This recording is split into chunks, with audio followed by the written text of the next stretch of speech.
Listo, doctor. Adelante. Buenas tardes. Gracias, muy buenas tardes a todas y a todos. Para mí es un placer estar con ustedes en esta charla acerca del presupuesto participativo como un instrumento justamente de participación ciudadana.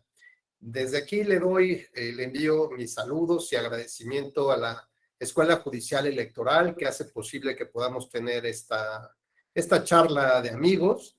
Y por supuesto, un gran saludo a la doctora Gabriela Rubalcaba, directora de la Escuela Judicial Electoral, así como a los magistrados que integran la sala superior y las salas regionales. Hoy pues justamente nos toca hablar de uno de los elementos más interesantes desde una óptica que vamos a platicar y vamos a tratar de descifrar para ver hasta dónde tiene un impacto o debería de tener el impacto que en otras latitudes tiene. Y nos referimos justamente al presupuesto participativo. Como por principio de cuentas, pues habría que entender que existen distintos mecanismos de participación ciudadana. La participación, digamos, a partir de las elecciones para elegir a los candidatos, y ellos a su vez pues conformarán el poder público, se renovará justamente este poder del Estado y administrarán los recursos de las ciudades o de los estados o del país para efecto de lograr pues, las políticas públicas que en teoría están diseñadas para ese ejercicio constitucional. Y hay otros mecanismos de participación, como es este presupuesto participativo, donde de manera directa la sociedad interviene justamente en decisiones de gobierno, en decisiones de administración de los recursos y de aplicación de los mismos, ¿no? Entonces, este presupuesto participativo lo que busca finalmente es que la sociedad se involucre en la toma de decisiones de las ciudades, de las alcaldías, de las colonias o de sus propias comunidades. De esta manera, pues vamos a conseguir muchos efectos positivos, claro, sin dejar a un lado los efectos perniciosos y abusivos de algunas personas que intentan utilizar estos mecanismos de participación para legitimar su poder, su nombre, su figura, y con el ánimo de obtener otro tipo de beneficios electorales como tal. Entonces, bueno, fíjense que hablar de este esquema de participación tiene un origen muy claro y bien interesante, que es lo que me gustaría que pudiéramos abrevar y discutir. Fíjense ustedes que este mecanismo de participación nace más o menos en los años 80, 1980, principios de los 90, en Porto Alegre, Brasil, ¿no? Y dirán, ¿y pues qué tiene que ver con esta historia brasileira, ¿no? Media carioca, de fútbol, o de qué va finalmente? ¿Por qué es relevante hablar de este estado de Porto Alegre, Brasil? Y bueno, pues hay que recordar finalmente que Brasil atravesó una dictadura más o menos entre los años de 1960 y 1985. A ver, estamos hablando de una dictadura con todo lo que ello implica, ¿no? Implica no solamente el ejercicio del poder por militares, implica el autoritarismo, implica pues que no haya posibilidad de tener oposición que demuestre o que critique por lo menos las cosas que no estaban haciendo bien este gobierno.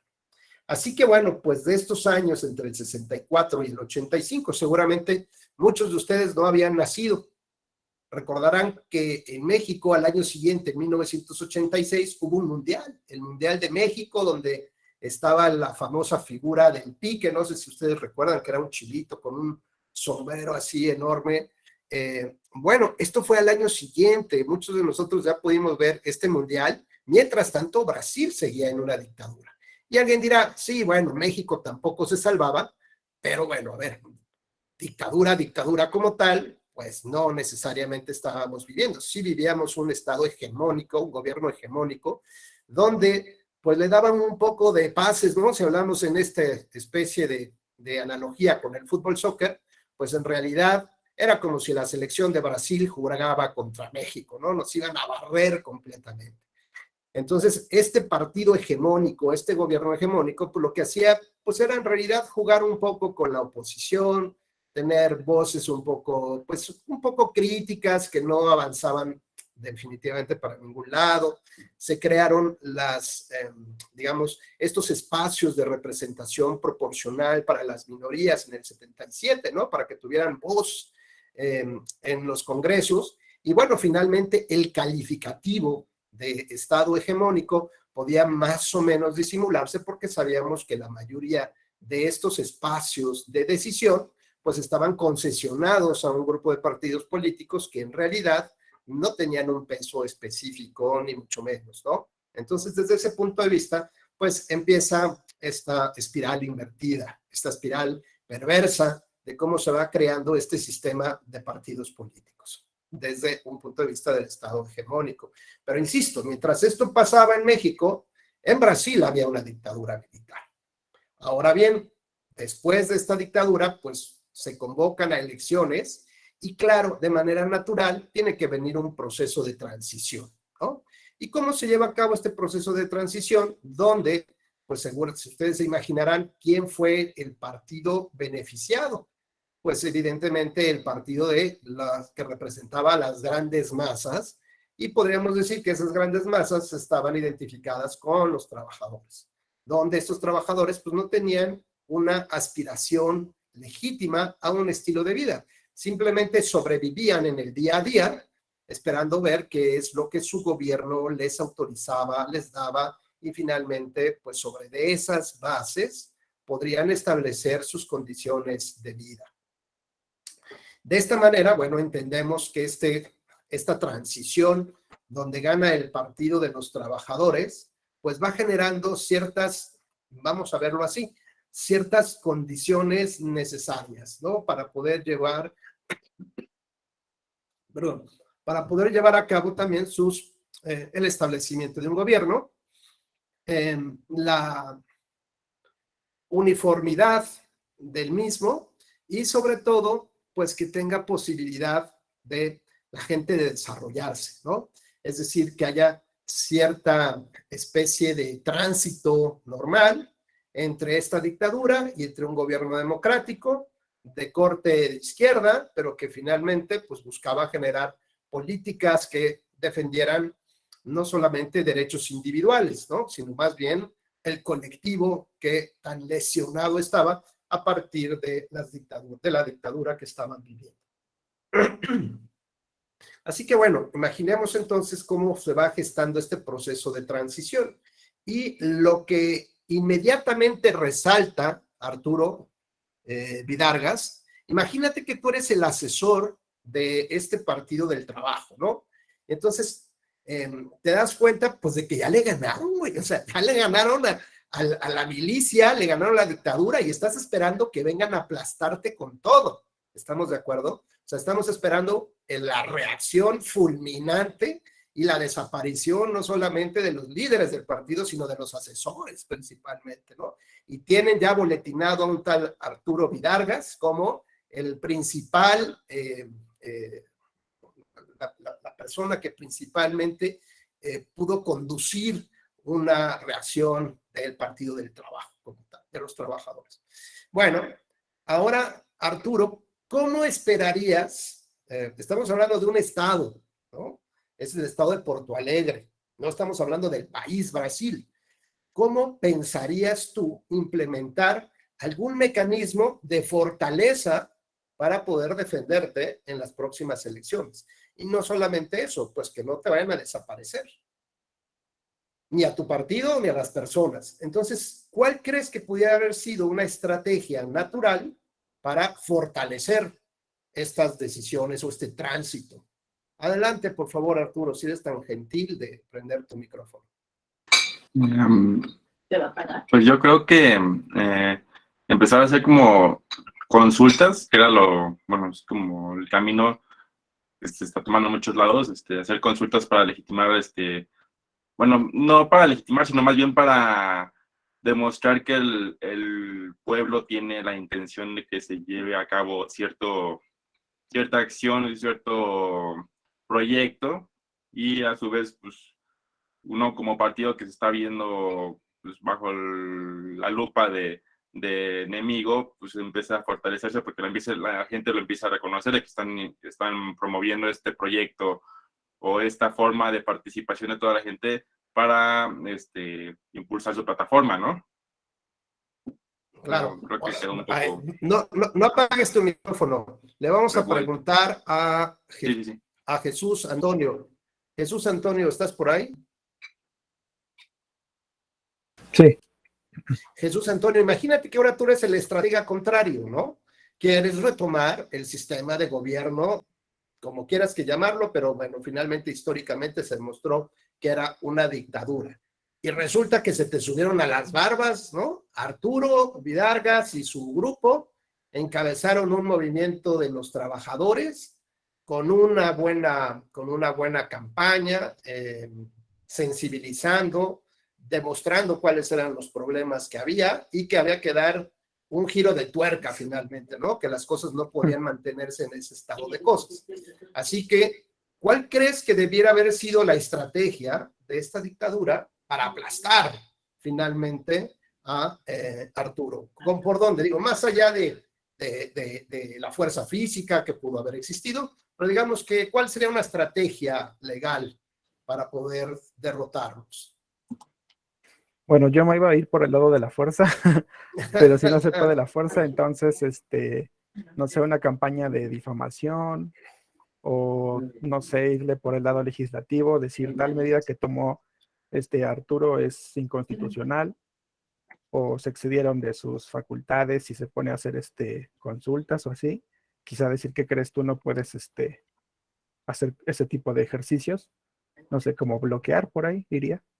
Digamos que lo que Jesús intenta más o menos vislumbrar, según yo entiendo, pues es un bloqueo jurídico y, ¿por qué no también administrativo, financiero? No darle recursos a Porto Alegre y asfixiar al nuevo gobierno para que la gente pues se dé cuenta de que si no estás con la dictadura, pues no estás con nadie, ¿no?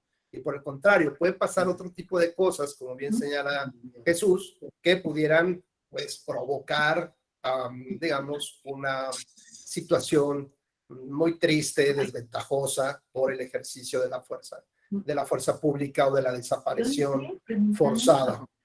Correcto. Bueno, y si tú te das cuenta, Jesús, imaginemos que el proceso electoral para elegir un gobierno, pues es cada 6 años. Vamos a suponer 4, 5, 6 años. Imagínate qué va a pasar con Arturo 5 años, 6 años, sin poder tener plata, sin poder tener recursos para poder implementar todo este cambio que prometió, ¿no? Decía, sí hay recursos, pero resulta que el legislativo no me dio los recursos. Resulta que la Secretaría de Finanzas pues no me suelta la lana, ¿no? Está atorada, y pues ni modo de pedirle más dinero a la gente en impuestos locales para poder solventar lo que el programa piloto quería desarrollar como tal, ¿no? Entonces, pues parece que estaba servido en charola de plata, ¿no? Con esta de la temporalidad para llevar a cabo los procesos electorales, pues solito se iba a dar un balazo en el pie, ¿no? ¿Estás de acuerdo, Jesús? Bueno, Arturo, gracias, Jesús, muy gentil. Entonces, ¿qué hacer contra esta ofensiva, Arturo? Pues más o menos la idea de, ahorita que estoy como que ya más,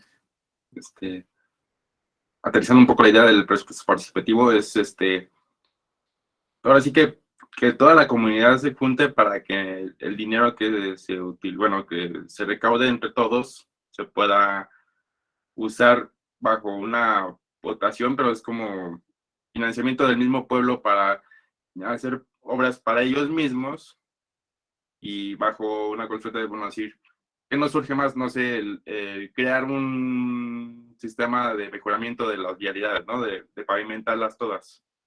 Y así ya no estás pidiendo dinero directamente al gobierno que te puede bloquear los presupuestos, sino realmente el dinero está emanando de la gente y ese dinero lo van a usar para ellos mismos. Entonces, como vamos a usar nuestro propio dinero para hacer nuestras propias obras que el gobierno no nos quiere ayudar a hacer, ¿no? ¿Y qué logras con eso, Arturo, de inmediato? Bueno, vamos a pensar que tus grandes proyectos para el Estado, pues evidentemente no los vas a poder implementar y vas a tener un argumento muy sencillo, decir el Estado, el gobierno nacional no quiere aportar y nos tiene bloqueados, así seguiremos, ¿no?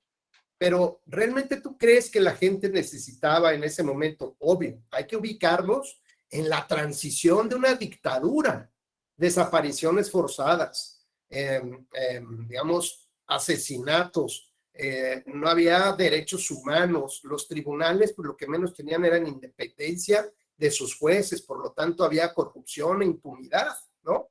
Entonces, pues, ¿de qué manera podíamos empezar a acercar, digamos, a lograr este interés de la ciudadanía en digamos, las actitudes cívicas o las actividades democráticas, culturales, que estaban enfocadas con la toma de decisiones de la ciudad, ¿no? Entonces dice Arturo, bueno, pues tal vez justo a través de este presupuesto participativo, donde en muy pequeña escala, lo que voy a intentar hacer es no solamente convencer a la ciudadanía de cuáles son las mejoras que tenemos que hacer, sino además que ellos sean quienes toman la decisión. Fíjense qué importante, ya no es el gobierno, ya no es la estrategia de Arturo, ya no se trata, por ejemplo, de ver dónde logramos un dinerito ahí construyendo una carretera, pintando las banquetas de amarillo o los árboles de blanco para evitar que tengan hormigas, sino que es la propia sociedad la que determina en dónde podemos invertir. Y de esta manera, pues es evidente que, primero que nada, será un fenómeno totalmente disruptivo, ¿no? De entrada, la sociedad iba a votar por el miedo de que si se podían, digamos, el gobierno podía enterarse si no votaba, y si además si no votaba por el partido hegemónico, ¿no? Y bueno, pues esto les provocaba cierta angustia, ansiedad, y luego de pronto una medida disruptiva de este estado de Porto Alegre, Brasil, pues les enseña que votar no tiene nada de malo, que al contrario es la manera como realmente podemos ejercer el poder como ciudadanos. Digamos, lo podemos hacer cada elección, pero faltaban 3 años para la presidencia municipal, o 4, dependiendo de los años que duran el encargo las autoridades. No, por lo pronto, pues cada 6 años, olvídense, 6 años iba a ser un estado, una ciudad, pues prácticamente destruida, avasallada, ¿no? No iba a haber absolutamente nada de recursos y por supuesto era una manera también de golpear a la oposición, decir, miren, ¿de qué sirvió? Ahí están sus autoridades electas que no pudieron hacer absolutamente nada y por el contrario, todo el cochinero que pudimos se los aventamos para que tampoco pudieran resolver ningún problema de la ciudad. Gracias, Arturo, muy gentil. Veo que son buenos estrategas.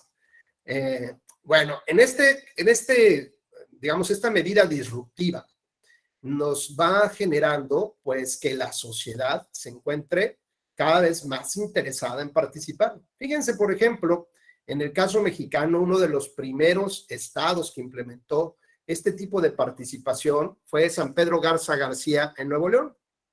Y les tocó, les tocó, a mí me tocó vivir en una época en Monterrey y la casa donde yo vivía era colindante con, digamos, lo dividía una calle prácticamente con San Pedro Garza García.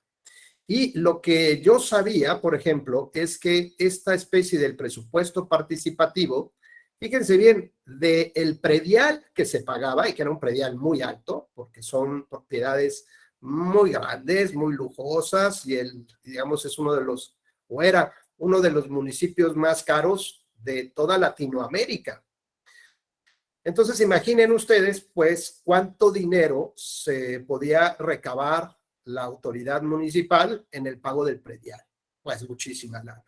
¿Y qué implementaron? Que el 25% de ese predial podía regresar a la sociedad. ¿Y cómo podía regresar? Pues si se alcanzaba, digamos, un 80-85% de efectividad en el pago, es decir, si todos por lo menos en un 85% pagábamos nuestro predial en tiempo, esa colonia en particular podía recuperar el 25% del pago del predial.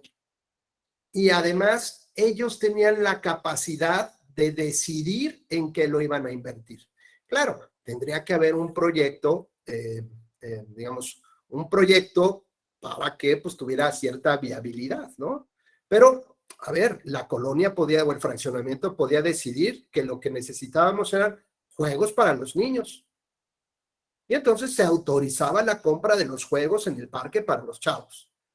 Podíamos decidir que se mejoraran digamos, las cañerías o los desagües, porque pues, normalmente por las subidas, que es en el cerro, hacia Chipinque, por ejemplo, pues normalmente se inundaba, ¿no? Entonces podía ser un desasolve particular, ¿no? Especial para cierta época del año.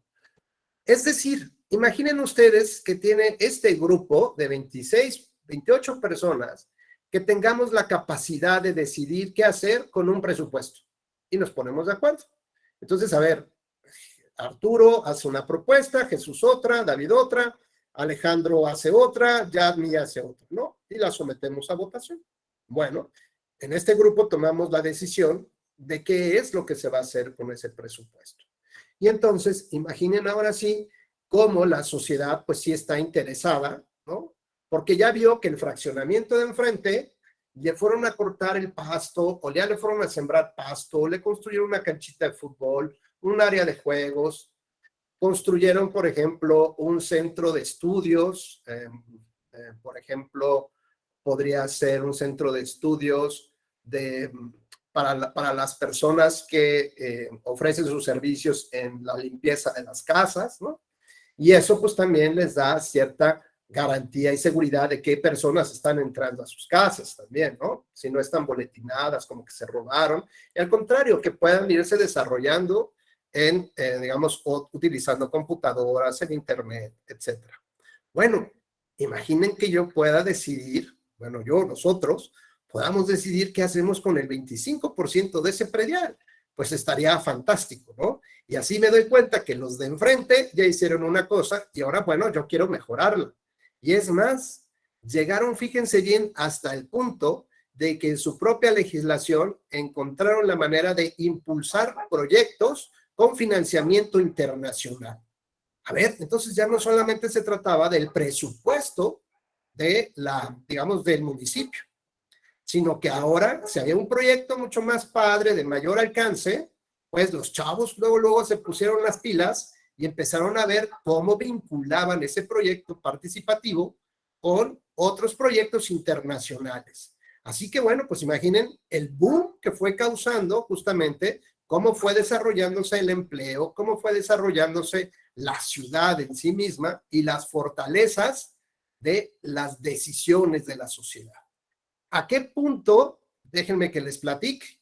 Imagínense que a mí me tocó escuchar de viva voz cómo un gobernador se quejaba de que 2 centros deportivos le negaron su inscripción. A ver, ¿dónde se ha escuchado eso? Que a un gobernador le dicen, a ver, usted no puede inscribirse a este centro deportivo. Pues, ¿cómo? ¿Por qué no? Porque hay un número de firmas de acuerdo a los estatutos del centro deportivo que dice que no lo quieren aquí. Oye, pues que eso es discriminatorio, lo que sea, pero son los estatutos. Y se fue a otro centro deportivo y también se lo negaron. Entonces, vean, digamos, la fortaleza de la toma de decisiones de la sociedad. Esto es, yo he escuchado, por ejemplo, donde les dicen, a ver, un ciudadano le dice, a ver, diputado, no se le olvide que usted es mi empleado, ¿no? En el buen sentido de la palabra, y que mis impuestos sirven para que usted y su familia coman, por lo menos de esto, ¿no? Entonces, usted como servidor público tiene la obligación, uno, de atenderme, de escucharme, y tercero, pues yo tengo la posibilidad de revisar qué es lo que está usted haciendo, porque si no, pues evidentemente yo no vuelvo a confiar en usted ni nadie de su especie. Bueno, imaginen entonces cómo la participación ciudadana logra finalmente retomar la democracia. Yo he insistido, seguramente alguno de ustedes lo ha escuchado en otro foro, en otras charlas, veo caras conocidas y alguno que otro nombre también que ya me lo voy aprendiendo, pero he difundido, digamos, que esta posibilidad de de que la sociedad retome la fuerza que merece, obedece pues a un principio básico que nos han enseñado en historia, en la política, en el derecho, en todos lados, hasta en las películas gringas, ¿no? Dice que la soberanía reside en el pueblo, ¿no? Algo así nos dice. ¿Alguien se acuerda de esa frase, Alejandro?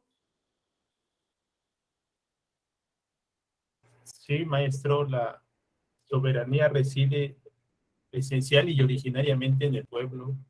Es correcto. Bueno, entonces imagínate, Alejandro, qué implicaciones tiene cuando el pueblo rechaza o el pueblo abandona ese poder fáctico y jurídico que le da la soberanía.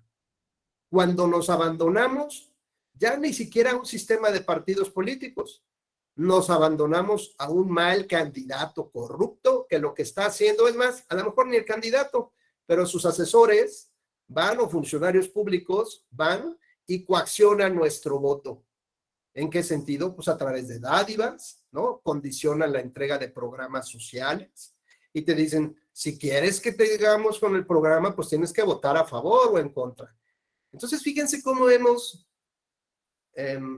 cómo hemos rebajado nuestra soberanía. Nuestra soberanía ya vale menos de 3 pesos, menos de 3 monedas, ¿no? Porque nos hemos vendido por menos de 3 monedas, o la sociedad se ha vendido por menos de 3 monedas. Entonces, fíjense cómo nosotros hemos renunciado a ejercer un poder que emana ¿de dónde? Pues de esta reunión ciudadana. El día que le planteemos cara al gobierno y le digamos, así no funcionan las cosas, bueno, probablemente algo va a pasar, ¿no? Probablemente. Ya veremos qué tipo de gobierno es, si es un gobierno que quiere escuchar o es un gobierno autoritario que dice, no, aquí las cosas son como mis chicharrones truenan y se acabó. Pero el día que la sociedad empiece a presentar o grabar y presentar las denuncias por coacción del voto, pues entonces el sistema va a empezar a cambiar, ¿no? Y me parece que, digamos, de esta manera podemos retomar la fuerza ciudadana y la fuerza que debe de tener o el interés que realmente debe de tener la sociedad en el sistema de partidos políticos, que al final de cuentas, pues es donde se nutre o cómo se construyó nuestro sistema democrático. Bien que mal, ¿no? Así lo tenemos y eso es lo que está y tendremos durante mucho tiempo. Después llegaron las candidaturas independientes y bueno, esta es otra forma y un poco de darle la vuelta a este sistema, de despresurizar lo duro que es este sistema.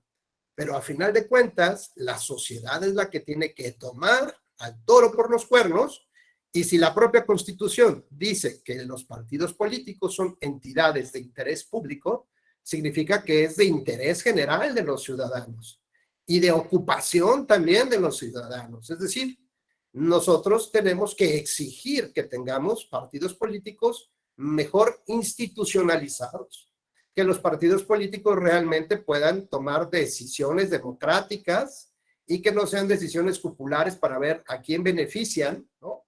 Porque parece mentira, no sé si ustedes han visto ahora en el Twitter o en las redes sociales, que aparece, si hoy fueran las elecciones, ¿por quién votas? ¿No? Por A, B o C o D, X cosa.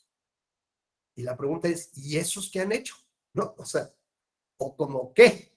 ¿Por qué también la sociedad lo único que busca son nombres y caras? Porque finalmente lo que tenemos es que nos hemos alejado de este sistema de partidos y lo que nos interesa no es convencer a la sociedad de un programa de gobierno, no nos interesa convencer de cuáles son las mejores prácticas para que la sociedad pueda alcanzar el nivel de vida que pretende y por el cual deja la piel todos los días. En cambio, si lo único que estamos haciendo es fomentarles ese tipo de decisiones a los partidos, alejándonos de los mismos, pues evidentemente lo que tendremos es una democracia que esté totalmente enferma, con un cáncer terminal que tarde o temprano tendrá que morir. Y vendrán otros, digamos, vendrá como estos filósofos que hablan de la palanca en la tuerca, ¿no? Y con eso vamos a girar de otra manera el mundo. Y esa palanca en la tuerca implicaría un sistema disruptivo del sistema de partidos políticos. Es decir, grupos de personas que no buscan ser partido político, grupos de personas que buscan desestabilizar un sistema de partidos políticos con las consecuencias históricas que todos conocemos. Lo que pasa, pues, que terminará seguramente con guerras civiles, que pasará con desapariciones forzadas, que aparecerá con la intervención del ejército a partir de candidatos militares o exmilitares para, pues, más o menos controlar a estos grupos de disrupción. Por lo tanto, requerimos fortalecer nuestra democracia. ¿A partir de qué? Pues a partir de la participación ciudadana, ¿no? Entonces, pues sí puede ser como que un poco romántico, ¿no? Decir esto, pero tomen en cuenta que lo que está en juego, pues es el estilo de vida que ustedes quieren tener. Y si no les importa, pues échenlo en saco roto. Por ejemplo, durante la pandemia, ¿no? Durante la pandemia, ¿por qué no contrataron a un veterinario que los tratara de salvar del COVID? Pues porque obvio, ¿no? Oye, ¿por qué no contrataste un médico corrupto que te dijera, oye, fíjate, se me han muerto un chorro de pacientes y yo no tengo la menor idea de cómo atender el asunto? No importa, es la opción que tengo y pues ni modo. Tristemente, para algunas personas así será. Pero ¿qué requeríamos entonces para por lo menos, bueno, primero, no perder la vida? Y en segundo lugar, por lo menos mantener un estilo de vida que teníamos antes de la infección. Y vimos cualquier cantidad de casos de seres queridos que fallecieron, que enfermaron, que estuvieron en el hospital y las angustias para poder, pues, mantenerlos estables y que por lo pronto pudieran pues recuperar su estilo de vida, su salud y su estilo de vida previo a la infección, ¿no? Bueno, entonces, ¿por qué cuando hablamos de la democracia como este estilo de vida al cual yo legítimamente aspiro, es decir, aspiro a más de lo que tengo? Quiero que me cuiden mejor y que logre los objetivos de vida que tengo para mí, para mi familia, para mis hijas, para mi comunidad. Y decimos de comunidad, porque si ahorita yo les preguntara a David, a Yadmi, a José Ángel, a Luis Alberto, a Jesús, a Alberto, al otro Alberto, si les preguntara, ¿qué harían ustedes? A ver, vamos a preguntar. Total, tenemos un poquito ahí de tiempo. Voy a preguntarle a Jesús Yair. Si estás por ahí, Jesús, si puedes abrir tu micrófono. Sí, aquí estoy. Yo, Jesús, ¿cómo estás? Qué gusto saludarte. Muy bien, gracias. Oye, Jesús, mira, ahora que está de moda esto de los de Marvel y los multiversos, ¿sí estás más o menos enterado? Sí. Bueno, imagínate, Jesús, que por alguna razón extraña, ¿no? Se te va en internet ahorita y de pronto te aparece el Jesús Yair del 2030. Ya sea en persona o en el internet, lo que tú quieras, y te dice, a ver, Jesús, soy tu Jesús del 2030, ¿no? Y tú, no manches, esto ya tiene virus la computadora, ¿no? Y por algunas cuestiones te das cuenta de que sí es así. Y entonces tú dices, wow, no puedo creer que este sea el Jesús del 2030. O sea, bien, tigre, ¿no? O sea, ¿cómo le hiciste para llegar a ese punto? ¿Tú cómo te imaginarías que es ese Jesús del 2030 que dijeras, ya estoy rayado, ya he hecho lo que tenía que hacer, o a lo mejor justamente me viene a dar un consejo que no la siga yo regando, ¿no? Y que me vaya yo por otro lado en el tema. ¿Cómo verías ese Jesús del 2030 en esa aspiración de vida que tendrías, que dijeras, sí, me cae que dejo la piel todos los días por llegar a eso que estoy viendo? Bueno, supongo que seguí esforzándome en mi pasión, lo que me gusta, y logré los objetivos que tenía con respecto a lo profesional, pues mi vida también con la familia en armonía, alegre, no sé. Ok, bueno, son temas en términos generales que todos compartimos tu misma idea. Gracias, Jesús. Le voy a preguntar a Gaby Moreno, sí, creo que tal vez es Moreno. Gaby, no sé si tengas, quieras compartir con el equipo, con el grupo, un poco de tus anhelos y tus sueños. De aquí al 2030, No, en el 2030 ya te viste. ya me vi. Ya te viste. que dijeras, wow, Gabriela, estás con madre, como dicen los regímenes, estás con madre. ¿Cómo le hiciste? ¿Cómo la ves a esa Gabriela del 2030? La veo doctorada, ¿Ok? la veo publicando, Ok. la veo estable y contenta y con muchas ganas de seguir trabajando. Padrísimo, me encanta esa idea, Gaby. Excelente. Pues creo que todos también compartimos estos lugares en común de Jesús y de Gaby, ¿no? Es decir, tenemos lugares en común de sociales de la comunidad como tal, y por lo tanto podemos ser empáticos justamente en ello. Yo no pienso que alguien de nosotros esté suponiendo que digamos, para el 2030 llegue el Rubén de 2030 y me diga, oye, compadre, pues yo que te recomendaría es que empieces a juntar lana porque pues, te vas a enfermar de esto del COVID y las secuelas y vas a estar fatal. O que me dijera, júntate una lana porque pues te van a secuestrar, ¿no? O a alguna de tus familias, o que dijera, vas a salir de la cárcel, vas a tener que pagarle a alguien, a un abogado para salir de la cárcel porque te van a imponer ahí unos delitos extraños y pues vengo a avisarte, o sea, no todos son maravillas, miel sobre hojuelas. Pues la verdad es que nadie piensa eso. Nadie piensa que tengamos un deterioro en nuestro estilo de vida. Por el contrario, mejorar lo que actualmente tenemos. Entonces, la pregunta que nos debemos de hacer justamente es, ¿por qué si quiero escoger al mejor médico, lo que eso implique, el mejor médico para poder mantener el estilo de vida que yo tenía antes de la enfermedad? ¿Y por qué tendría yo que quedarme con el peor de los candidatos para rechazar el estilo de vida que yo quiero tener? ¿Por qué tendría yo que aceptar eso? ¿En qué momento este balance entra en una, digamos, como cuando escuchábamos en mis épocas los discos LP, que esos que eran como platos y con agujita, a muchos de ustedes ya no les habrá tocado, pero cuando se atoraba la aguja, se oía. ¿En qué momento eso pasa en nuestra mente?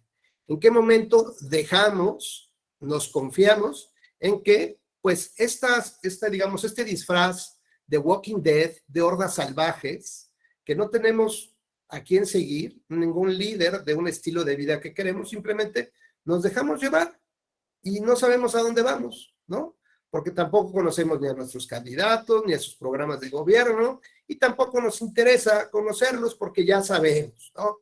Esta retórica de que, es lo mismo de siempre, son los mismos delincuentes, son lo mismo, o esta retórica que dice, bueno, por lo menos, aunque roben, pero que hagan algo por el municipio, ¿no? Entonces, fíjense cómo vamos nosotros abandonando la soberanía individual, la soberanía colectiva y nuestros sueños. Entonces, imagínense esta idea de los brasileños, de a sabiendas que iban a tener, digamos, toda la planadora y un tiempo largo para volver a convocar a las elecciones, se les ocurrió, pues, que hubiera, digamos, decisiones de la ciudadanía inmediatas. Y entonces entendieron también que lo que los ciudadanos queremos son cosas que nos resuelvan en el día a día, ¿no? Eso es lo que buscamos. Buscamos que, pues, que haya un alumbrado afuera de mi casa donde mis hijas toman el autobús, ¿no? El transporte público. Que haya más rondines de la policía y que realmente lleven a cabo acciones disuasorias para evitar la corrupción, que no haya pago de piso, que no haya lo que ustedes consideren que no debería de haber o que debería de haber. Entonces, pues muy sencillo, esta estrategia lo que implicó es darle a la ciudadanía las decisiones o buena parte de las decisiones del gobierno. Con lo cual, primero que de nada, pues generó, pues causó ruido, ¿no? Ahora, ¿cómo es esto de que sí voy a votar por qué vamos a hacer como tal? Y ponerse de acuerdo. Así que se creó una ley de participación de este presupuesto y que fue mejorando finalmente, pero este es, digamos, el modelo que se implementó en buenos estados o en diferentes estados en Brasil y se difundió por toda Latinoamérica, llegó hasta Europa y bueno, lo tenemos principalmente también en varios estados de la República Mexicana, cada uno con sus propias características, pero finalmente lo que buscaba era que la sociedad se adueñara de las decisiones. Y qué mejor que estas decisiones pudieran estar controladas a través de proyectos con viabilidad no solamente financiera, sino también viabilidad técnica. Y por lo pronto, bueno, eso implicó que más personas se involucraran para poder dictaminar todo este conjunto de proyectos, a tal grado que los niños podrían presentar sus propios proyectos de mejora. Y en particular, ¿hacia dónde? Bueno, pues la parte cultural, la parte deportiva, la parte artística, la parte de la infraestructura del municipio o del estado podría verse mejorada con este tipo de acciones. Entonces podríamos, adelante Gaby. Pero nada más, ¿quiénes determinaban la viabilidad técnica de los proyectos? Bueno, esta viabilidad técnica la generan a partir de ciertos comités de expertos en distintas áreas, ¿no? Por supuesto, los financieros y, digamos, empezaron a analizarse los perfiles adecuados para poder llevar a cabo un análisis como tal. Y me imagino que tienes ahí alguna sospecha de los beneficios, Gaby, porque pues seguramente algunos de estos propósitos ya estaban muy enmarcados, muy dirigidos para legitimar a candidatos y a gobiernos, ¿no? Pero digamos que en sus orígenes esto fue lo que se buscó. Claro que después, con la práctica, en algunos casos se ha ido distorsionando y depende justamente de las leyes y de cómo la sociedad sigue participando, ¿no? Justamente a partir ya sea de integrar estos comités de dictaminación o estos comités de evaluación y los comités de ejecución, ¿no? Porque finalmente, pues alguien tiene que palomear que el proyecto es viable, que hay los recursos necesarios. Tercero, que digamos que se puede contratar a las empresas adecuadas o profesionistas adecuados para lograr eso. Y finalmente, la supervisión de la obra, ¿no? Porque es recurso público y alguien tiene que pues, echarle el ojo y firmar que lo que se está gastando es lo correcto. La verdad es que conforme han pasado los años, este tipo también de acciones han generado que se desvirtúe la naturaleza bondadosa del presupuesto participativo, porque ya salen los clásicos líderes impulsados por los partidos políticos, ¿no? Para posicionarse dentro de la sociedad y, digamos, orientar o alimentar un proyecto determinado, ¿no? Yo les decía el caso de Nuevo León, porque es a ellos en lo individual y no a un grupo determinado, ¿no? Como sociedad que impulsa, pues hay tres proyectos y que hay que implementar, sino que son proyectos propios de cada comunidad, de cada colonia y cada fraccionamiento. Entonces, con esta dispersión de la decisión, pues logras democratizar justamente la información y el presupuesto público, ¿no? Como tal. ¿Cuál es el porcentaje de presupuesto público? Pues, por ejemplo, en nuestra ley de participación ciudadana se habla del 4% de los ingresos que tenga la entidad. Y de ese 4%, el 50% se irá, digamos, se irá justamente entre todos los proyectos que resulten autorizados. Y el otro 50%, es decir, el otro 2%, pues se va a proyectos prioritarios que así considere el órgano de gobierno como tal, ¿no? Entonces, ¿cuáles son estas facetas que deben intervenir en este procedimiento? Pues la lógica, primero una convocatoria, ¿no? Para que todo el mundo se entere de que vamos a tener una participación directa, normalmente es al inicio de que arrancan los encargos públicos, pues precisamente para que se pueda administrar ese dinero, ¿no? Se pueda separar. Después de esta convocatoria, lo que viene a hacerse es un dictamen sobre las mejoras de espacios públicos, obras y servicios como actividades recreativas, deportivas y culturales. Es decir, es tener como un mapeo del status quo que tiene la ciudad o la comunidad, ¿no? Entonces, en la lógica es, bueno, ¿qué necesitamos? ¿Juegos infantiles? Pues a lo mejor dicen, no, necesitamos otro tipo de cosas que nos puedan mejorar a la comunidad, ¿no? Por ejemplo, pues que en esta comunidad, ahora que hay tantos problemas de escasez de agua en Nuevo León, a lo mejor pueden decidir tener una cisterna, construir una cisterna gigante, ¿no? Que pueda suministrar de líquido para esa comunidad. Entonces dicen, bueno, pues ahora los juegos no, pero la cisterna sí viene, ¿no? Sí la necesitamos, o tinacos, no sé. La sociedad misma es la que determina cuáles van a ser sus necesidades o la prioridad de sus necesidades, como insisto, pueden ser la mejora de espacios públicos. Ya ven que luego, por ejemplo, cuando tomas una calle y te vas, una calle principal y te quieres salir a la lateral, pues a lo mejor no hay buena visibilidad, ¿no? Hay árboles y hay otras malezas que no te dejan ver y normalmente hay accidentes. Bueno, pues esa es una mejora del espacio público. O, por ejemplo, pues que se provean otro tipo de mecanismos para garantizar que no se roben las atarjeas, porque cada vez que hay lluvia, pues cae un auto y se revientan las llantas ahí y luego nadie te las quiere pagar y además provocas accidentes. ¿Qué otro tipo de cosas, por ejemplo, pueden servir? Pues la creación de un puente, un paso peatonal, en fin, esto es totalmente independiente y finalmente cumple este objetivo de que la gente pues se siente escuchada, se siente que realmente tiene decisión, ¿no? Y eso está padre. Nos gusta sentir que tenemos poder y que tenemos decisión para lograr nuestros objetivos.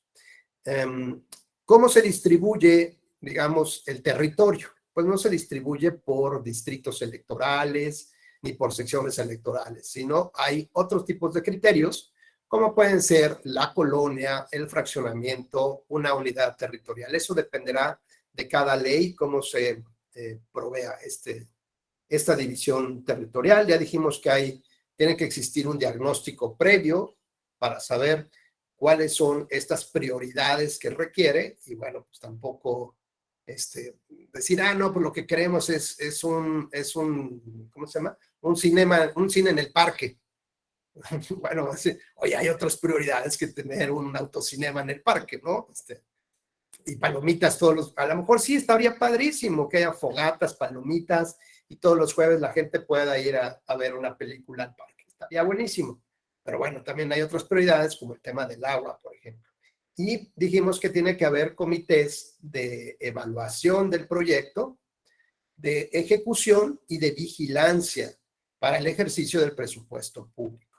Ahora, ¿cómo se eligen a estos integrantes? Pues igual, cada legislación establece cuáles son los mecanismos y los requisitos que debe de cumplir cada uno de los integrantes dependiendo de estos órganos en los que participan.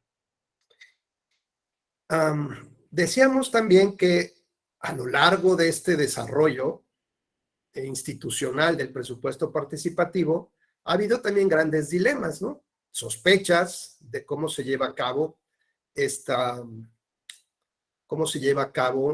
o cómo se ejecuta la ley y cómo se logra que la sociedad vote de manera directa por alguno de estos proyectos. Entonces hay ciertos dilemas respecto al diseño institucional. Por ejemplo, vamos a preguntarle vamos a ver quién está por aquí. Que ya vi que canijos ya no prenden sus cámaras, van a ver, ¿eh? Vamos a preguntarle a Liliana León. ¿Estás por ahí, Lili? Sí, ¿me escuchan? Súper bien, fuerte y claro. Ok, gracias.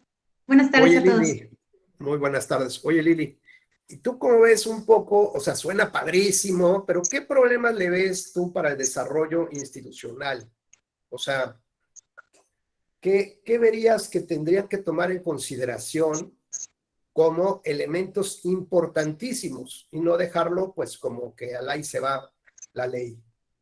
¿Qué crees que en tu reflexión, vamos a ponerlo de esta manera, Lili? Imagínate que te llega un bono, ¿no? Un bono de productividad que no tenías esperado, ¿sale? Y tú dices, vénganos nuestro reino, me lo gasto antes de que me lo vayan a quitar y veamos que es un error del banco. Bueno, la pregunta que te haríamos es, ¿cómo organizas, digamos, el gasto de ese, digamos, de ese presupuesto, de ese dinero? No lo puedes ahorrar, tendrías que gastarlo, ¿no? Hay varias prioridades que requiere tu familia, tu persona, tu casa, y en términos generales, ¿a qué atiendes primero, por ejemplo?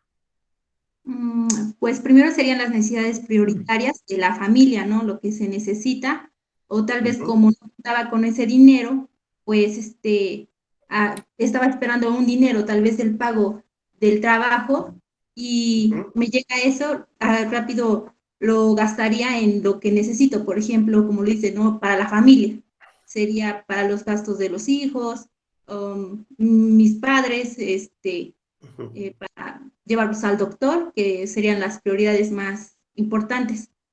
Claro, más inmediatas. Pero fíjate, también tienes la posibilidad de, a lo mejor, pagar unas vacaciones o, por ejemplo, pagar la colegiatura de todo el año. ¿Cuál decisión tomarías? La colegiatura de todo un año, ¿no? Las vacaciones pues, podrían esperar. Entonces, sería lo más importante y lo que me va a dejar mejor satisfacción, tal vez ya no estarme preocupando en estar ahorrando o poco a poco ir pagando la colegiatura, y sería pagar con este dinero la colegiatura de todo un año.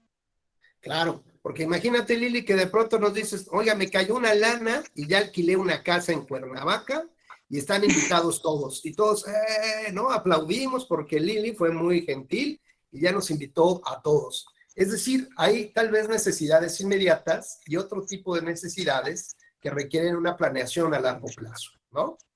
Así es, sí. Entonces, cuando hablamos del presupuesto participativo, parece que uno de los grandes retos o dilemas es, bueno, ¿qué resuelves? ¿Buscas resolver algo inmediato, una necesidad inmediata, o mejor buscas generar una solución de más largo alcance, ¿no? Entonces, si no está establecido en la ley este tipo de criterios, pues entonces las autoridades, digamos, mientras la sociedad vote, pues esa es la solución, digamos, esa es la decisión que se toma. Entonces, parece ser que en el diseño institucional, pues hay ciertos dilemas y ciertos retos, justamente como el que acabamos de plantear con Lili, ¿no? Que la idea sería también como buscar o priorizar digamos, estas decisiones o planeaciones a largo plazo y que beneficien de una manera más importante a la comunidad. ¿Cómo ves, Lili? Sí, así es, o sea, el beneficio que para la sociedad, ¿no? Priorizar las necesidades que, bueno, que yo creo que en todas las comunidades hay, ¿no? Desde el pavimento, alumbrado, seguridad, agua incluso, ¿no? Claro, oye, pero aquí ya veo varias caras molestas, ¿no? Decir, oye, ya nos habías prometido las vacaciones, ¿no? Ahora resulta que ya vas a poner otra cosa ahí de más largo plazo. Bueno, pues aquí vean cómo es importante que para evitar esta confrontación ciudadana, pues la propia ley se establezcan cuáles son digamos, cómo resolver estas prioridades, ¿no?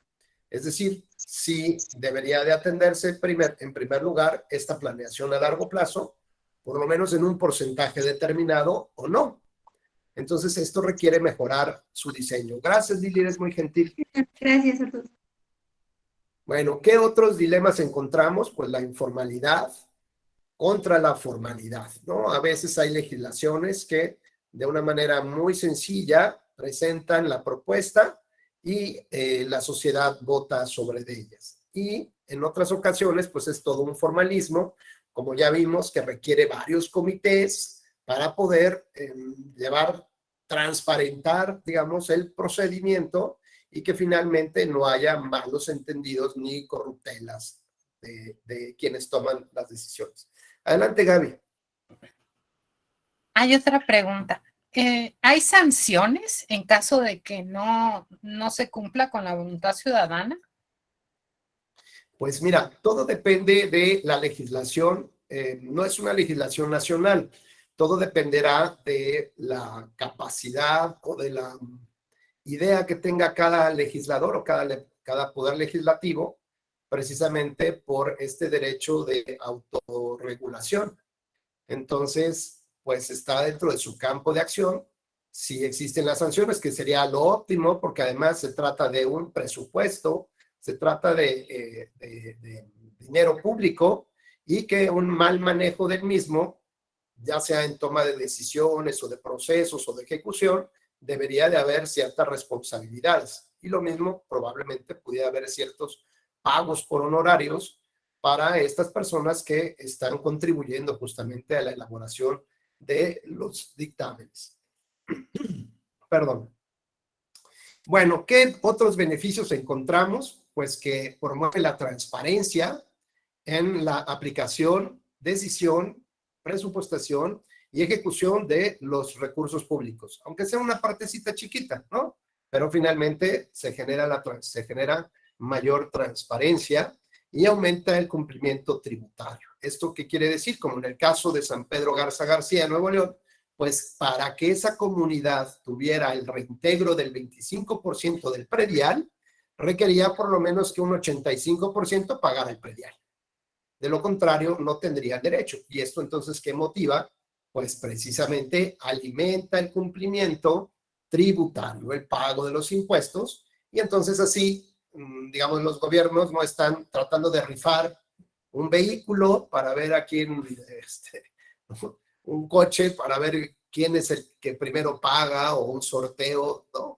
Y que además pues nadie sabe a quién se quedó con el vehículo. Eso sí, nos dieron 4 boletos electrónicos, que la verdad es que nos enteramos qué fue lo que pasó con ellos, básicamente porque dice, este sorteo está autorizado con el permiso fulano tal de la Secretaría de Gobernación. Y ya, eso es todo lo que tenemos, pero en realidad no intentamos ver cómo se llevó a cabo todo este proceso, ni incluso cómo compraron ese vehículo, ¿no? ¿Qué tal si se lo compraron al presidente municipal? Bueno, pues tampoco sabemos cómo se llegaba a adjudicar este vehículo.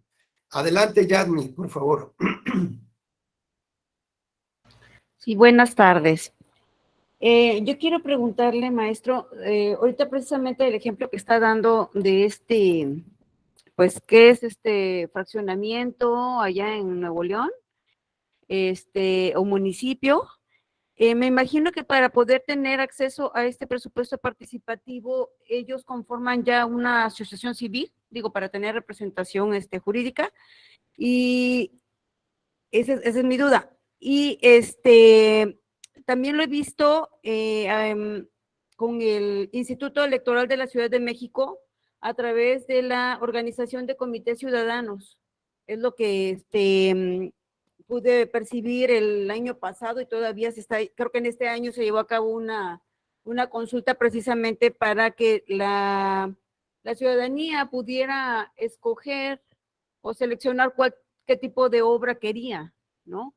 Entonces, desde ahí, pues digo, ya es muy interesante, pero sí me gustaría saber, en dado caso, por ejemplo, en mi entidad, yo que estoy en un fraccionamiento, que estamos agrupándonos ahorita primeramente como un comité, pero con vistas a formar una asociación civil, ¿podríamos tener este beneficio del presupuesto participativo?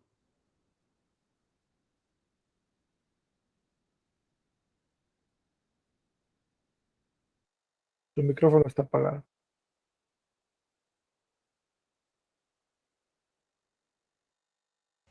Ya, quién sabe qué pasó.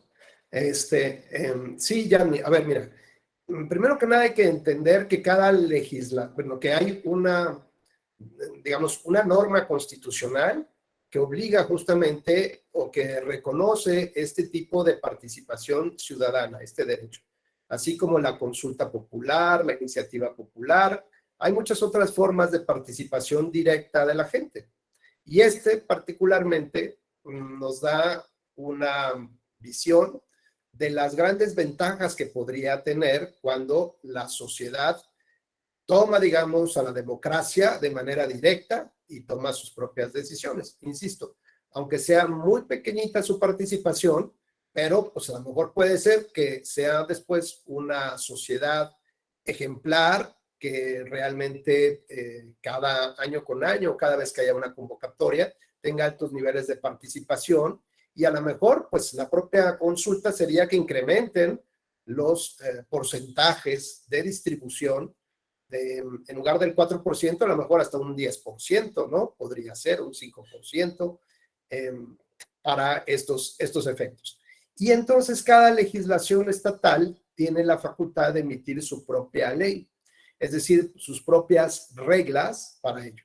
Lo importante es tomar en consideración que la decisión no es colectiva, o sea, digamos, la opinión o la votación es personalísima, ¿no?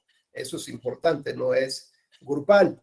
Pero digamos, si la propia legislación, es más, se podría implementar una iniciativa popular en tu entidad para exigirle al legislativo que regule de mejor manera estos mecanismos de participación, digamos, como primer saque, y que tal vez pudiera ser a partir de esta asociación civil que estás señalando, ¿no? Ver cuáles son estos requisitos que se establecen para que haya una propuesta ciudadana y que la tome en consideración el legislativo, que la debata, pero aquí lo padre es, pues, arrancar con la matraca, la bandera, ¿no? La cubeta, convocar a toda la gente, ¿no? Para realmente hacer presión en el legislativo, ¿no? Decir, a ver, diputado, ven aquí, te sientas y mira los problemas que tengo. Y entonces ahora lo que queremos es que, pues, presentes tú una iniciativa, y si no tienes conocimiento, pues aquí está,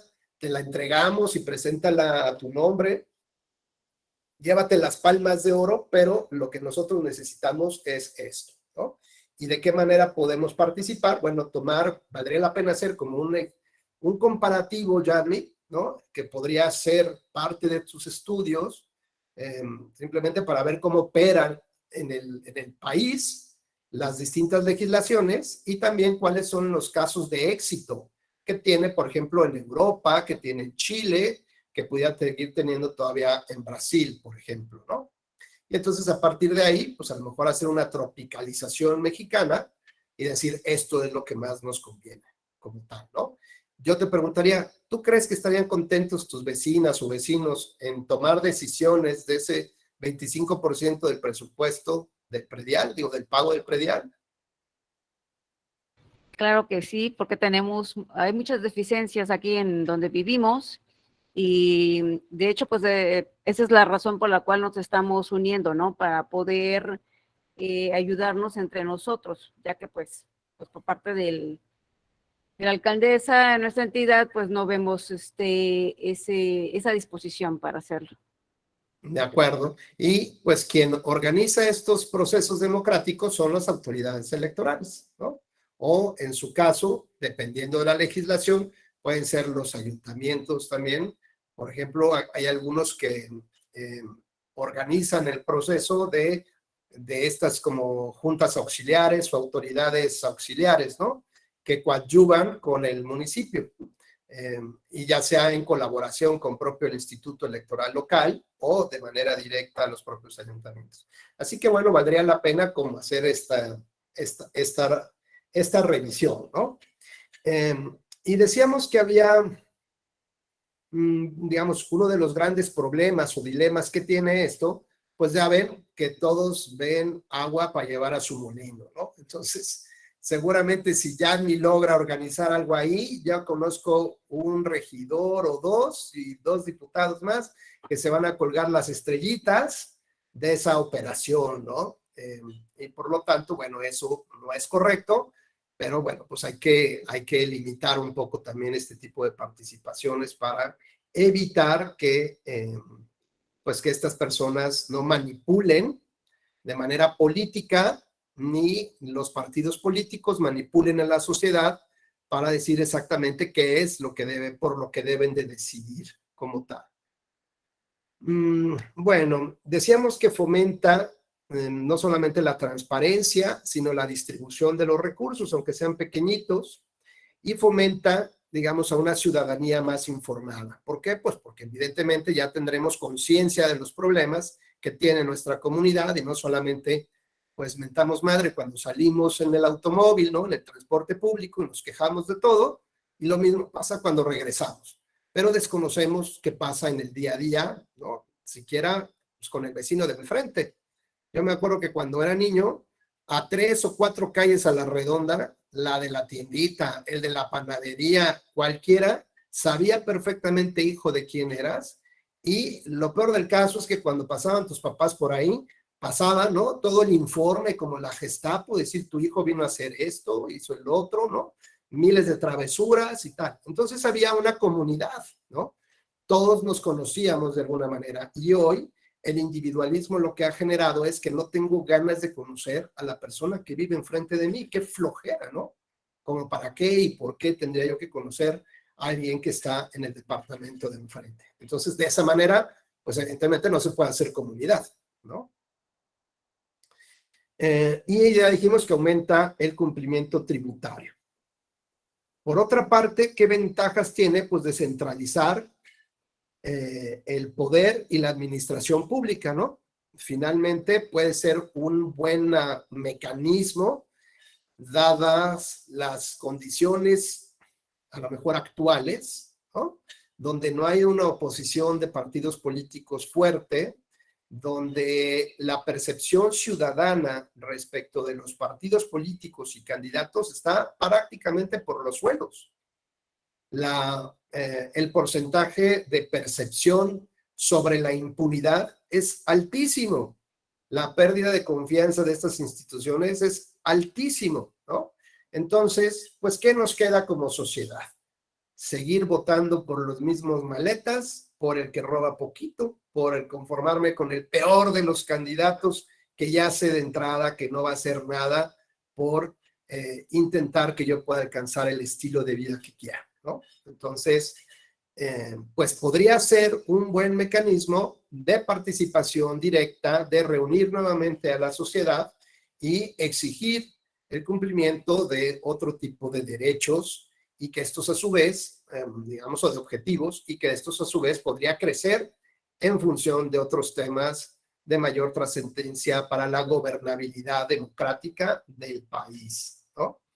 Insisto, en esa época se vio como una receta a la transición de la dictadura. Vean de qué tamaño, ¿no? Y cuál fue el éxito que tuvo esta medida y sobre todo el impacto que tuvo en la sociedad, ¿no? Y de esta manera, pues finalmente se logró, por lo menos en esta entidad, en Porto Alegre, pues que no se volviera a implementar este mecanismo de hegemonías, sino que por el contrario, lo que había era una participación ciudadana fuerte, consolidada, unida, y que por lo tanto no podría hacer mella otro tipo de regímenes de gobierno de carácter autoritario. Y bueno, ¿cuáles son, digamos, las visiones que podríamos tener acerca de cómo lograr mejorar esta participación ciudadana? Vamos a pedirle su opinión. Vamos a ver. Ahora, ¿por qué ya no jala esto? No lo sé.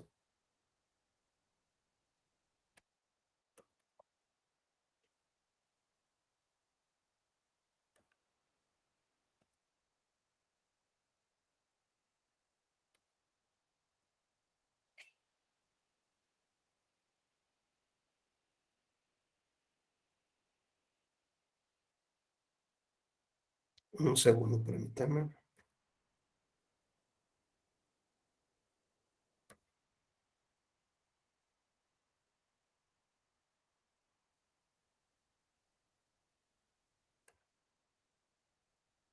Como que algo raro sucedió y ya no puedo.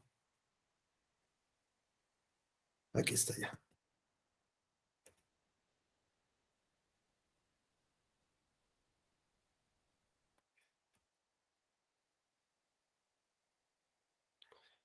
Bueno, brevemente pues haremos un repaso de algunas aproximaciones conceptuales para darle un poco de forma a esta charla, Y claro que les voy a hacer llegar esta presentación, pero si alguien quiere ir tomando nota, pues siéntase cómodo. Si no, pues simplemente siguiendo un poco la lectura. El presupuesto participativo es un método, un recurso, un mecanismo, una práctica de un proceso democrático en el que se le da a los ciudadanos por parte del gobierno la oportunidad de participar en la decisión de, digamos, de cómo ejercer un presupuesto distribuido en un porcentaje determinado para la comunidad de manera anual.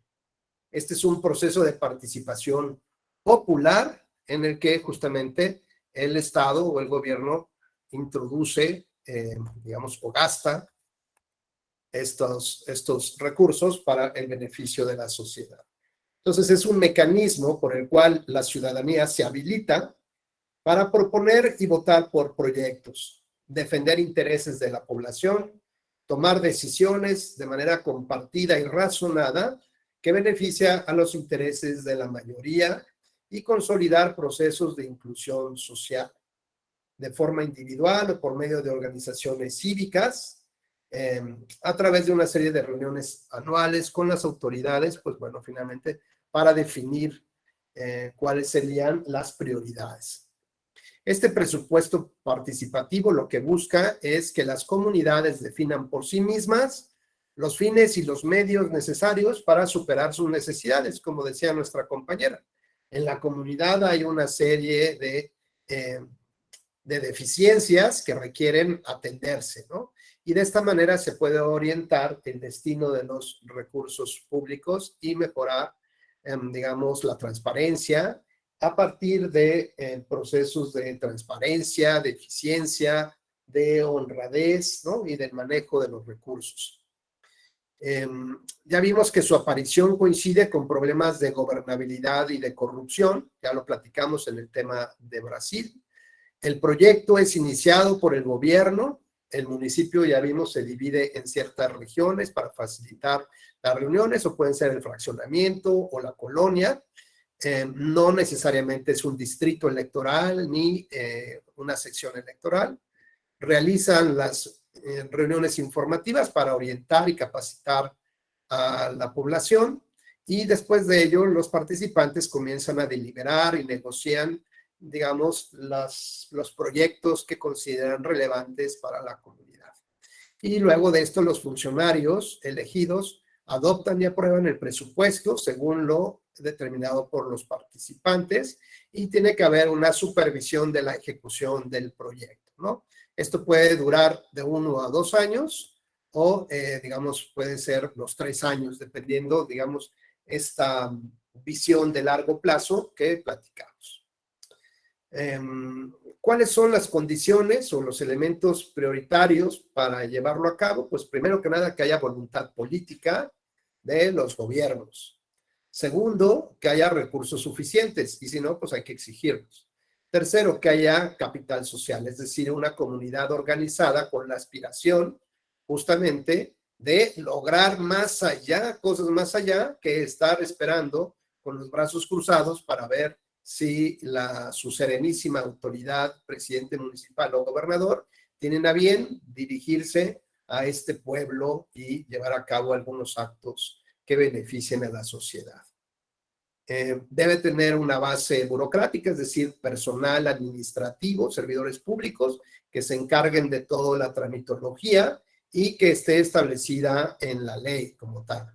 Esto, bueno, pues termina con la deliberación, la supervisión y finalmente cuáles son las reglas necesarias para lograr estos objetivos. Ya también platicamos estos dilemas sobre el diseño, cuáles son los pros y los contras ya también lo hemos llegado a platicar. ¿Cuáles son estas aportaciones? Bueno, pues a mí me parece que la principal es esta parte de la responsabilidad social. Hacerte cargo, la accountability social, hacerte cargo de los problemas de tu comunidad y no simplemente mirar hacia otro lado y pensar que los problemas se van a resolver solitos, ¿no? Que mientras a ti no te toque, pues no pasa absolutamente nada. Entonces, hablamos de esta gran responsabilidad social, política, y genera formación ciudadana, genera, digamos, un fortalecimiento de la ciudadanía para la toma de decisiones democráticas. Luego entonces provoca una cultura democrática como tal. Ya platicamos un poco de las experiencias de Brasil, por ejemplo. Aquí vienen otras experiencias sudamericanas que ya no voy a entrar a tratar este tema. Si ustedes gustan, bueno, pues ya lo estudiarán por su cuenta, cuáles son las características propias de cada una de ellas, lo que tienen hasta ahorita, y nos centraríamos en, digamos, a lo mejor nada más por una referencia. En Denver, Colorado, miren, este sistema de presupuesto participativo se da en línea, ¿no? Es decir, en una primera etapa se recogen opiniones de los ciudadanos a través de diversos foros y del sitio web, que ahí está establecido, con la idea principal de ajustar los gastos públicos frente a los recortes del presupuesto que ha tenido la administración municipal. ¿Qué es lo rescatable? Bueno, pues que hay una convocatoria y que se puede satisfacer a partir de una respuesta en línea, ¿no? No tendrías que estar acudiendo a estos foros presenciales donde puede darse cierta manipulación de candidatos, partidos políticos o ciertos representantes de la comunidad, ¿no? Decir, bueno, pues ahora yo voy a organizarlos, pero pues más adelante me van ustedes a ayudar a ser candidato. Pues está bien, pero bueno, por lo pronto que sean directos con los objetivos que buscan. En Los Ángeles, California, los consejos de vecinos que presentan al alcalde del ayuntamiento las listas de prioridades aprobadas, así como un monitoreo en la entrega de los servicios públicos, la presentación de quejas por fallas en estos, y en 2002 se implementó el Día del Presupuesto, en el que funcionarios municipales realizan tareas de capacitación en asuntos presupuestales a cientos de ciudadanos. Es decir, les explican cómo tiene que ejercerse el presupuesto público, pues también para que no digan, este gobierno no quiere autorizarme en la compra de los juegos infantiles, ¿no? Bueno, pues hay ciertos requisitos, ciertas prioridades, manera de adjudicar, ¿no? De generar el contrato de compraventa, y bueno, pues eso tiene que seguir una serie de lineamientos para que pues también no haya una malversación de fondos. En Europa han surgido dos esquemas que también son similares. Uno, la consulta ciudadana, como ya lo conocemos, y el segundo, el presupuesto comunitario, que implica, un poco como en Estados Unidos, la participación ya de organizaciones de la sociedad civil específicas con la idea de financiar proyectos determinados. Esto puede implicar la utilización de fondos internacionales, y las autoridades realizan una tarea de monitoreo y de supervisión de todos estos proyectos. El desafío principal es lograr una mayor participación ciudadana y por lo tanto, ya dijimos, depende también de la voluntad política de las autoridades o bien del interés real de la ciudadanía de participar, ¿no? Porque a veces, pues ahí está la ley, se emite la convocatoria, pero en realidad la gente no le interesa participar. Hasta aquí. Sí, adelante, Bulmaro, por favor. Gracias, doctor. Ahorita que estaba comentando la definición del presupuesto participativo, la verdad que es un ejercicio que suena muy interesante, ¿no? Pero viendo cifras, por ejemplo, en la Ciudad de México, solamente votó el 4% de la lista nominal. Entiendo que un ejercicio de esta naturaleza no se compara con una elección, quizá tampoco con una consulta popular o como la revocación de mandato. Pero estos ejercicios de democracia directa no logran, digamos, prender en la ciudadanía, que participen, que se puedan involucrar, ¿no? Digo, por lo menos, no sé, el 20-25% en un ejercicio de esta naturaleza que es, entiendo, a nivel de colonias, es micro y que pudiera despertar mayor interés en la ciudadanía. La Ciudad de México se ha caracterizado por tener avances en muchos, en muchos temas, ¿no?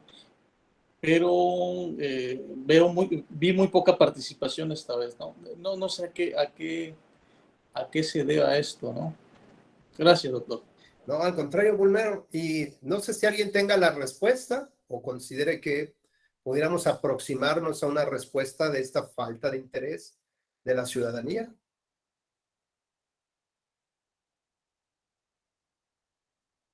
¿No? Vamos a echarle coco. Venga, Víctor, adelante. Hola, buenas tardes, ¿cómo están? Muy bien, Víctor. ¿Tú? Pues muy bien.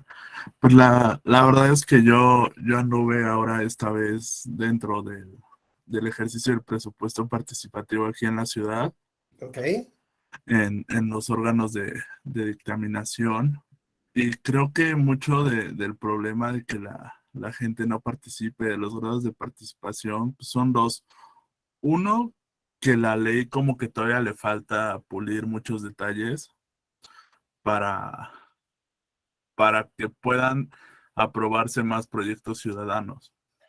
O sea, hay muchos proyectos que los ciudadanos te llevan y que suenan padrísimos, pero a la hora que uno los tiene que dictaminar o que se dictaminan en los órganos, pues no pasan porque son cosas que legalmente no puedes hacer, ¿no? Entonces, yo creo que es uno de los elementos. Y el A ver, otro ¿cómo qué, elemento, Víctor? ¿Cómo qué podría ser que no puedes hacer? pues, Digo, sembrar cannabis, me queda claro que por el momento no. no, y hay unos proyectos que uno se sorprendería. Si, si quieren contarles, llegó un proyecto a la alcaldía Sí, en la cuéntanos, es que, muy interesante que podamos tener retroalimentación y sobre todo por alguien con tu experiencia, Vic.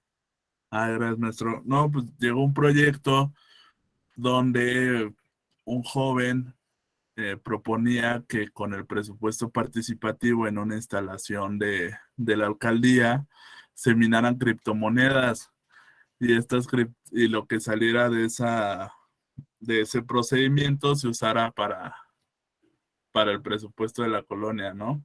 Entonces, Ok, la verdad es que era un proyecto padre. Yo no creo que fuera un malintencionado, pero pues legalmente era un cotorreo que pudieras ejercerlo, ¿no? O proyectos de ese tipo, parques luego horizontales, o cosas que uno imagina que se pueden hacer y te topas con que las leyes pues todavía no llegan hasta ahí, ¿no? Y también ok. yo creo que otro de las problemáticas es que los órganos de dictaminación pues los conforma también gente de la alcaldía. Y luego las alcaldías son muy renuentes a aprobar lo que no es lo que ellos siempre hacen. O sea, si tú pides tal vez una poda o que te bachen tu calle o que te arreglen algo que normalmente lo hace la alcaldía, es muy fácil que te aprueben tus proyectos. Pero a la hora de que ya buscas como que un proyecto así más complicado, algo más A ver, elaborado, la a verdad ver, es que perdón, Víctor, ahí yo te diría que lo primero que nada, nuestros proyectos ciudadanos no pueden estar relacionados con un cumplimiento de una obligación del ayuntamiento, del municipio. O sea, a ver, tienes la obligación de bachear, de pintar, de que haya los servicios municipales. O sea, no es parte de un proyecto. A lo mejor sí te pediría, por ejemplo, que el cableado sea subterráneo. Ah, bueno, pues pues a ver, eso. le voy a contar justo, bueno, hay dos cosas, ¿no? A Una, ver, si nosotros nos poníamos muy piquis en este tema de que no se pudiera hacer ninguna facultad de la alcaldía, la realidad es que nos hubiéramos quedado yo creo con dos, tres proyectos. O sea, tristemente los ciudadanos vuelven a pedir lo que es culpa de la alcaldía, ¿no? Entonces nosotros también por un lado decimos, bueno, es que si nunca le arreglan a esa calle la alcaldía, pues de qué menos que el presupuesto sirva para que se ocupe, ¿no? Y el tema otra vez es ese de que si no apruebas esos proyectos, no apruebas nada, porque es lo que más propone la gente. Pero tuvimos justo un proyecto donde se buscaba justo poner el cableado por debajo la idea era en ciertos tramos que el cableado ya se diera por debajo. Y los de la alcaldía nos dijeron, a ver, nosotros somos muy sinceros con ustedes. En algún momento nosotros tratamos de proponer eso, pero el tema es que CFE no te da los permisos. Entonces, el proyecto estaba bien, había el presupuesto igual y suficiente, la alcaldía tenía ganas de hacerlo, pero a la hora de la ejecución, pues no se podía. Y otro de los grandes problemas que tiene el presupuesto de que no sé aquí en la ciudad es que se tiene que ejercer antes de acabar el año. Entonces el presupuesto, ya todo el procedimiento termina como a medio año y de ahí para ejercerlo tiene nada más como medio año. Entonces, temas de permisos, temas de procedimientos como más elaborados, terminan en que los proyectos o no se pueden ejecutar o no se alcanzan a ejecutar. Entonces sí es como un tema muy complicado de determinar cuáles son las razones. Yo creo que parte, como en todos los temas de democracia, todos tenemos la culpa, ¿no? Los ciudadanos porque no nos metemos, porque no nos involucramos, y las autoridades porque también pues ya se acostumbraron a que no nos metamos y no nos involucremos, ¿no? Claro. Yo lo vería por ese lado. Muchas gracias, Vic. Pues la verdad es que fue muy clara tu exposición, y yo pienso, bueno, que finalmente hay un diseño institucional defectuoso, ¿no? Que hay que mejorar, que hay que corregir, precisamente para que den los tiempos necesarios, y que además, por ejemplo, exista un cuerpo legal, ya sea del propio ayuntamiento, que pues persiga ahí a aquellos que no quieren contribuir con este tipo de proyectos, ¿no? Independientemente de que, bueno, pues ya sabemos que un amparo va a tardar años y tal, bueno, pues que si siga, digamos, las vías, y que la gente vea que, bueno, pues es un tema de que alguien más no quiere, no es un tema de la alcaldía, ¿no? No es un tema de una autoridad en específico o de un sistema en específico, sino que hay alguien más que pues tiene, o por lo menos una opinión diferente, ¿no? De que por qué podría o no podría llevarse a cabo este proyecto. Pero sí me parece muy importante que la participación ciudadana, bueno, provenga primero que nada del conocimiento. Evidentemente, ¿cuántos de nosotros no sabemos que existe este punto? ¿No? ¿Cómo puedo participar? A lo mejor medio me entero y no tengo la menor idea de lo que están hablando en la radio, ni mucho menos. Entonces, ¿qué falta? Pues mayor difusión de la cultura democrática, primer punto. Y en segundo lugar, pues lo que yo tal vez trataría de lograr es lo que sucedió justamente en Brasil. En Brasil, créanme que se preocuparon los gobiernos porque había más votaciones en los presupuestos participativos que en las propias elecciones. Entonces, vean el fenómeno social que provocaron. Más participación en los presupuestos participativos que en las elecciones.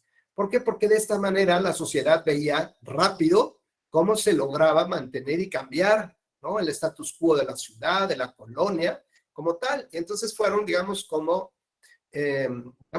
como yo les digo, a ver, en San Pedro, pasaba yo por alguna de las calles, en Fundadores o algunas de ellas, y decía, qué bonito se ve. O sea, desde que vas entrando al municipio, todo está pintado, las patrullas se veían así súper padrísimas, ¿no? Las de seguridad.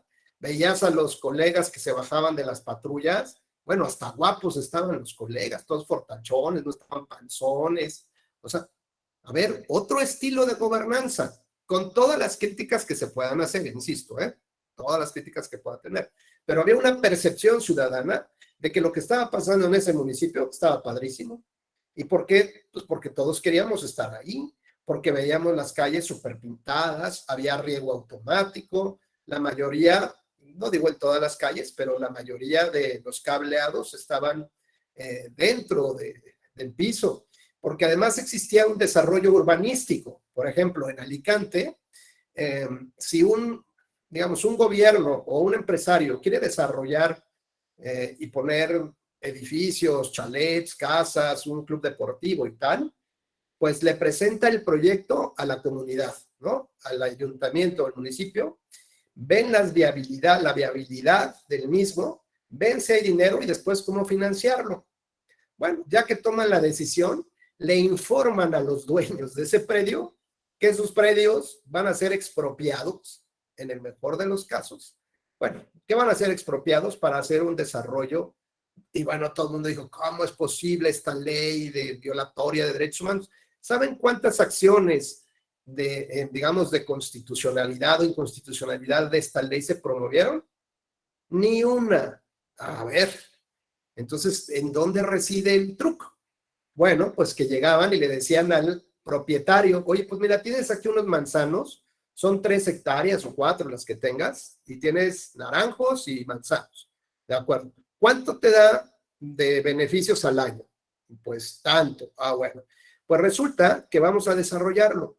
Y ahora tú tienes que pagar tanto dinero para que el municipio y digamos, la inmobiliaria pueda desarrollarlo. Y dice, espérame, voy a poner mi terreno, me vas a quitar mi producción de manzanos, ¿todavía quieres que yo pague para desarrollarle a este tipo? Pues estás operado del cerebro, ¿no? Y dijeron, a ver, no protestes, siéntate, vamos a echarnos unos chupitos, un tinto de verano, y entonces vamos a platicar de qué va el asunto. Y entonces lo que les decían es que conforme a esta ley, a él le correspondía pagar tanto dinero para el desarrollo. Y si no tenía ese dinero, digamos, o si lo tenía, a cambio, puede ser de la propiedad, lo que iba a recibir era a lo mejor 4 departamentos, uno en un penthouse, de frente a la piscina, o del lado del cine, o cerca del club deportivo, o no, además tenía 2 chalets y una casa. Y le sacaban cuentas de cuál era el beneficio que tendría para él. Y dijo, ¿dónde te firmo? O sea, ¿dónde firmo esto? Pues porque era un negocio gana-gana, con la ilegalidad que ustedes quieran, pero era un desarrollo más planeado, más pensado, y digamos lo que había era justamente primero la urbanización del terreno. Estaban las calles, estaban las tomas de agua, estaban los cableados internos. Dependiendo del número de casas o de habitaciones, pues iba a haber una escuela, un centro cultural, ¿no? Restaurantes, alguna placita comercial, todo lo que necesitara esa urbanización. Y después venía la construcción de las casas, chalet, departamentos y lo que ustedes vieran. Entonces dice uno, a ver, ¿por qué hay un orden, no? Hasta las casas se ven bonitas, se ve todas bien pintaditas. ¿Por qué el desarrollo está así? Pues precisamente porque hay planeación. Y lo que menos tenemos en México es planeación y tenemos el bote pronto. A ver cómo se desarrolla y que Dios nos libre, ¿no? A ver si no se nos cae algo por el camino. Pero lo que debemos de ver es cómo otras comunidades se han ido desarrollando. Y en México, vean ustedes cómo se han desarrollado estas comunidades que están, digamos, en los márgenes de las ciudades. Ni siquiera tienen acceso, ¿no? Por la autopista México-Puebla, pues quién sabe por dónde le vas a llegar, compadre. Ya tienes a la gente brincándose para ver si pueden tomar un autobús que tiene que pararse en medio de la autopista, con todos los problemas que ello puede implicar, y no tienen agua. Y bueno, ¿para qué comentarles todas las desgracias por una mala planeación? Adelante, Alejandro. Buenas tardes a todos y todas.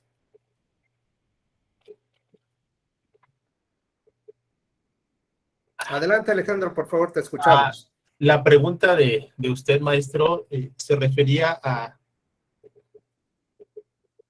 pensar una posible solución a esa baja participación que ha sido pues recurrente en todos estos ejercicios de presupuesto participativo. Yo quisiera tomar unos minutos para comentar lo que ha sido la experiencia que nosotros hemos tenido aquí en el sur de la Ciudad de México. Adelante, por favor. Sobre todo aquí en el sur de la Ciudad de México tenemos la existencia de muchos pueblos originarios. Xochimilco, Tláhuac, Tlalpan, Milpalta. Sí. La gran mayoría de las comunidades que integran estas alcaldías son pueblos originarios, son pueblos y barrios originarios. Por citar un ejemplo, en la alcaldía Xochimilco hay 14 pueblos y 17 barrios originarios. O sea, es la mayoría de las unidades territoriales que existen en la alcaldía. Este asunto, este tema de la participación ciudadana bajo las diferentes modalidades que hemos ido viendo en estas clases, a mi juicio, parece chocar con el derecho a la libre determinación y ya a la autonomía de los pueblos y barrios originarios. Nosotros hemos encontrado muchos vicios, muchas deficiencias en la implementación, en la ejecución de estos procesos de participación ciudadana. Por mencionar algunos, la participación no solamente no es el 4% que se menciona, aquí ha sido del 1% de la lista nominal de una colonia o de un pueblo o de un barrio, el 1%. Se han ganado proyectos con 13 votos de participación. Ajá. Ujú. Y aterrizando aún más sobre la institución que tiene a su cargo este ejercicio, que es el Instituto Electoral. Antes era Distrito Federal, el Instituto Electoral de la Ciudad de México ahora. Vemos que lo que se presenta como proyecto no es un proyecto, no son proyectos. Carecen de todos los elementos técnicos para ser considerados proyectos como tales. Vemos que al final en una de las hojas de los formatos, cuando se trata de llenar, de proporcionar la información para que estos comités dictaminen su viabilidad, se le pone la leyenda que ya es muy conocida por todos, hasta donde el presupuesto alcanza. Ni siquiera se tiene un acercamiento aproximado a lo que va a costar ese proyecto. Ajá. Hace 2 años me parece que fue la ejecución del último proyecto que se llevó aquí en la comunidad, y fue la pavimentación de 5 calles o la repavimentación de 5 calles. Entonces, todos estos vicios que hemos visto aquí en las comunidades del sur de la Ciudad de México, pienso que vienen que están en contra, así tal cual, se oponen a que los pueblos y barrios originarios ejerzan esa libre determinación que está a nivel constitucional.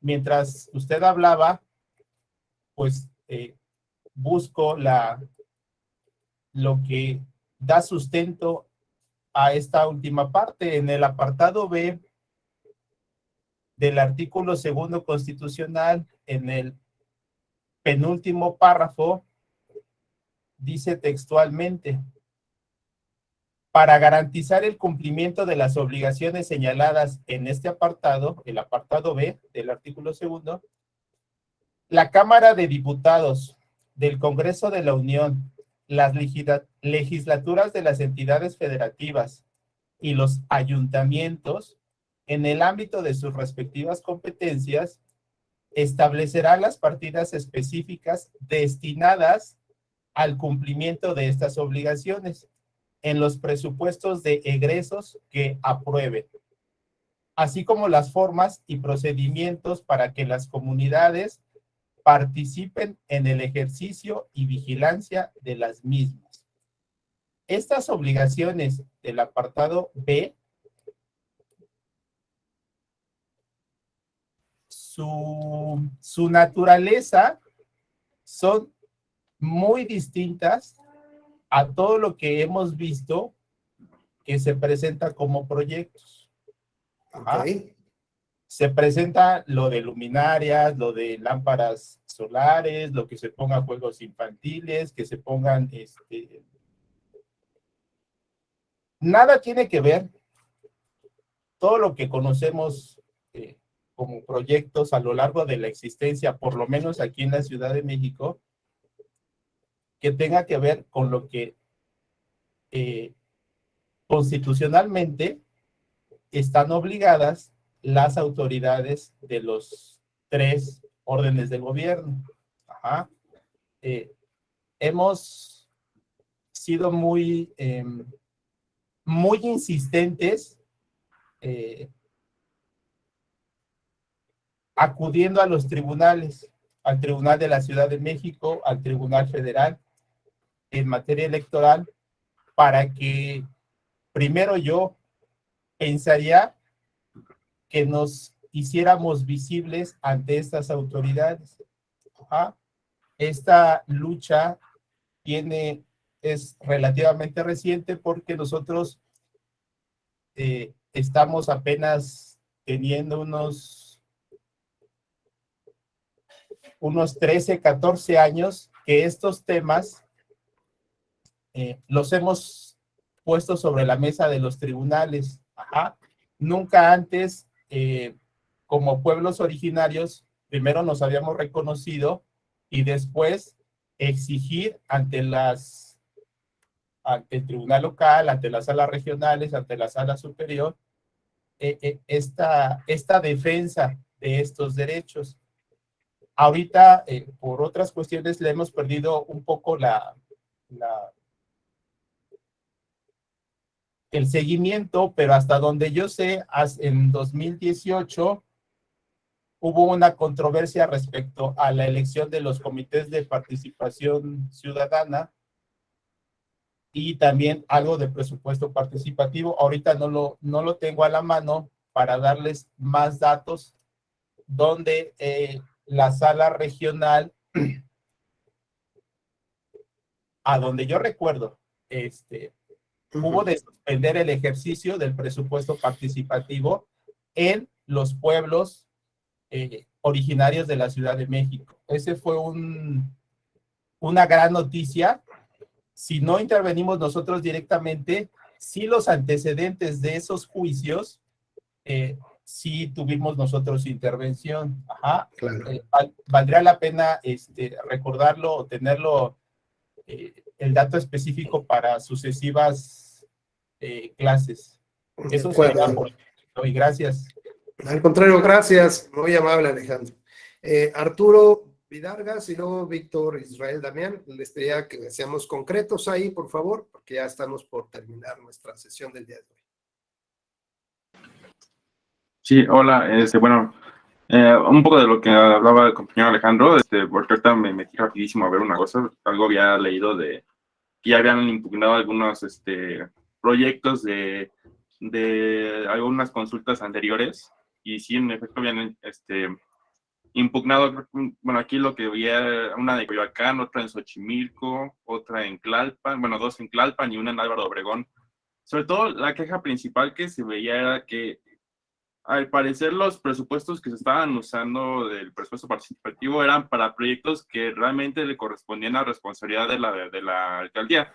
Y esa era la queja principal de la ciudadanía, que el presupuesto no se está usando para un proyecto novedoso que esté fuera de la agenda de ellos, sino que es para justificar el gasto, bueno, digamos que para no gastar eso del presupuesto de la alcaldía en algo que tienen que hacer ellos, y usen ese recurso y lo están apoyando. Creo que uno del caso más emblemático, creo que era lo de la vigilancia de Benito Juárez, que hicieron como un pequeño cuerpo de policía específico para la Benito Juárez, y le estaban usando, creo que parte de ese dinero del presupuesto participativo para ese esa policía que realmente pues, no debería ser, porque realmente la policía de la Ciudad de México es para todos, ¿no? Es un solo mando. Entonces, eso de que no hagan algo en específico para Benito Juárez es como, bueno, pues, ¿por qué están dando más dinero en algo que ya está? Sino que más bien se debería hacer más coordinación con el gobierno de toda la ciudad, ¿no? Entonces, creo que ahí va el sentido de que la gente no siente que ese presupuesto del presupuesto participativo realmente se esté usando para algo que realmente ellos necesiten, sino que es como, pues es que lo están usando para justificar sus gastos y pues, al final hacen lo que quieren, ¿no? Porque también es de que luego no hacemos como quieren el proyecto, descartamos unas partes y ponemos otras y todo eso, ¿no?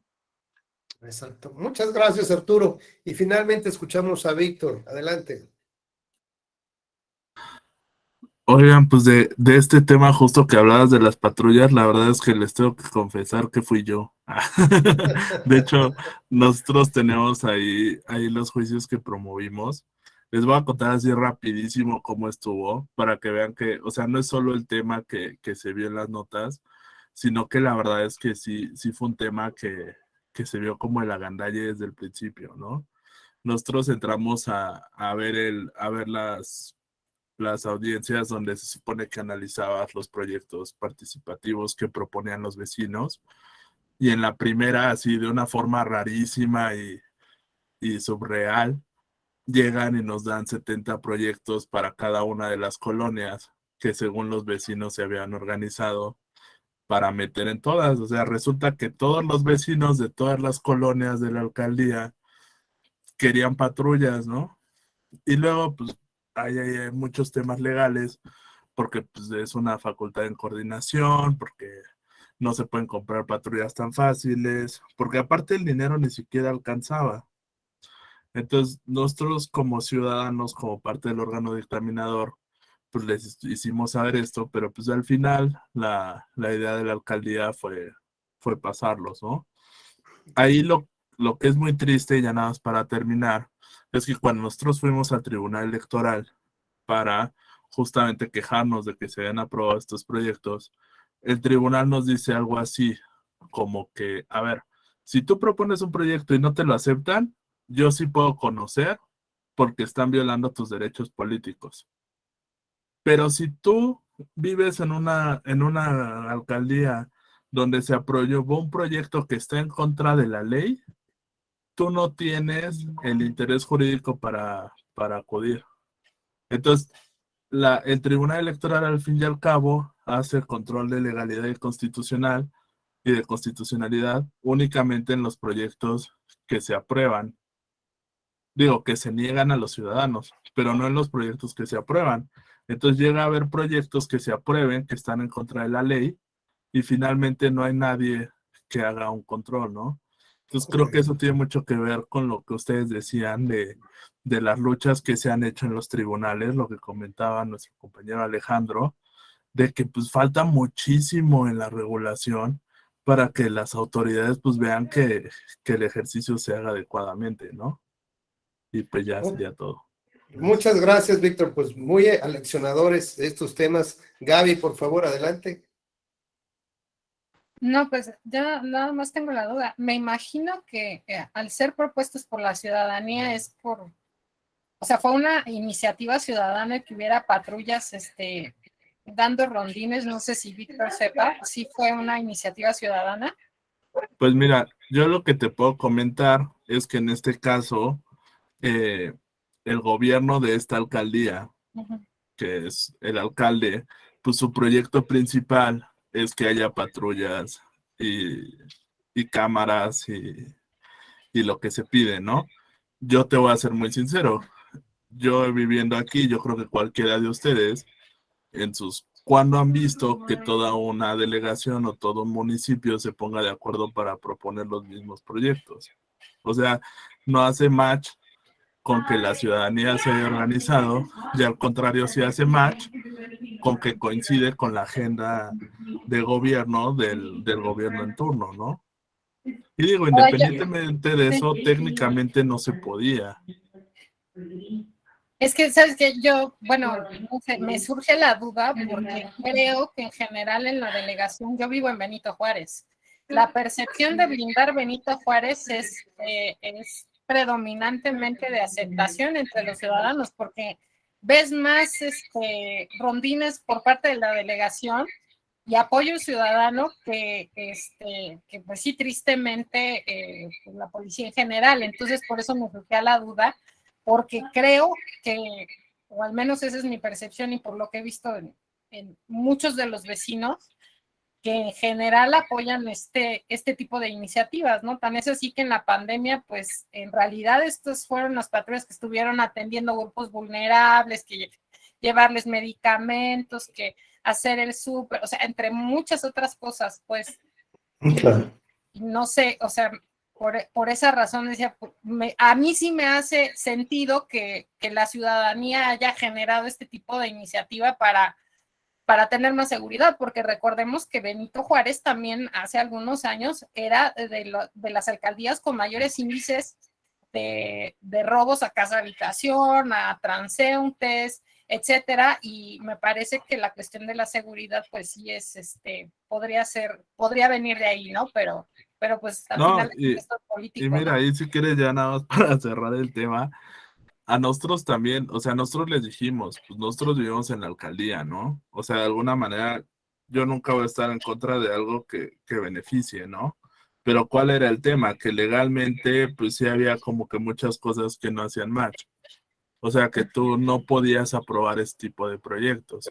¿Y qué fue lo que pasó? Que inclusive en una sesión, cuando se empezaron porque en la segunda etapa que se llama de redictaminación, los propios vecinos van y exponen por qué sí deben de pasar sus proyectos. Pues resultó que la mayoría de los proyectos habían sido propuestos por mismos vecinos. O sea, haz de cuenta, de los 30 proyectos, realmente, efectivamente, 5 vecinos habían sido los que habían propuesto todo eso. Y luego, a la hora de que se eligieron los proyectos que sí lograron aprobar, porque ahí hicieron todo lo que pudieron porque se aprobaran, pues nada más se aprobaron 3 en toda la demarcación. Entonces, por eso yo te digo, a mí sí me queda mucha duda de qué tan ciudadanos fueran esos proyectos, porque yo tampoco vi a mis vecinos afuera diciendo, oye, vamos a aprobar estos proyectos, ¿no? Pero digo, ahí pues o sea, ahora sí que no te podría asegurar o no, ¿no? Yo solo les digo lo que yo viví. Muy bien, Víctor. Muchas gracias, Gaby.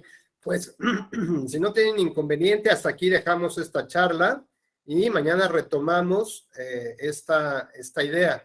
Les quiero dejar nada más un pequeño trabajito que es como de reflexión, ¿no? Con todas las participaciones de sus compañeras y compañeros aquí y lo que hemos visto en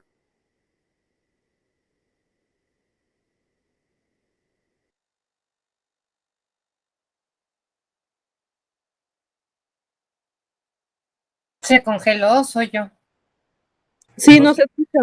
Sí, se congeló. Sí, no se escucha. ¿Ahí se escucha? ¿Sí? Ah, bueno.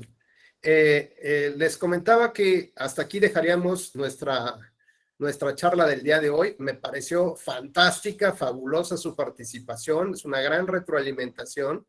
Y lo único que les pediría para la charla de mañana es que, conforme a lo que hemos escuchado aquí, de nuestras compañeras, compañeros y lo expuesto en la clase, es que tratemos de diseñar una frase o una política para hacer llegar a más personas este tema de la iniciativa del presupuesto, ¿no?